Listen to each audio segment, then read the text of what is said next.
Il est 19h04 sur Europe 1. Marine Le Pen était à nouveau auditionnée aujourd'hui dans le cadre du procès en appel des assistants parlementaires du Front National. La chef de file des députés RN a dû répondre sur plusieurs cas assistants parlementaires payés par le Parlement européen, mais soupçonnés d'avoir en réalité travaillé pour le parti. Bonsoir Alexandre Chauveau. Bonsoir Pierre, bonsoir à tous. Vous êtes en direct pour Europe 1 de la Cour d'appel de Paris. Toute la stratégie de Marine Le Pen a consisté à nier l'existence d'un système de financement dont elle aurait été à la tête.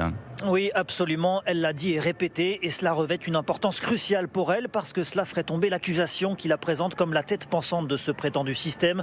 Alors face aux questions précises de la présidente de la Cour d'appel, Marine Le Pen conteste, minimise, esquive, parfois avec une certaine habileté, parfois contre l'évidence, comme sur le cas de Julien Audoul qui a avoué ne pas avoir travaillé pour sa députée de l'époque, tout en étant rémunéré par le parti. Il peut y avoir des cas particuliers, concède-t-elle, mais je trouve injuste de juger l'ensemble des situations en même temps. En fin d'audition, l'avocat de Marine Le Pen, Maître Bosselu, égrène un à un les noms d'une dizaine d'assistants parlementaires de l'époque.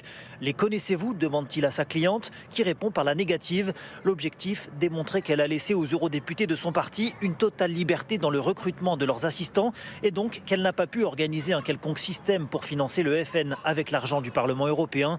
Le face-à-face avec la présidente est intense, une bataille rhétorique, technique, rugueuse et comme en première instance, une vraie confrontation de points de vue sur le fond de l'affaire. Merci Alexandre Chauveau en direct de la Cour d'appel de Paris pour Europe 1.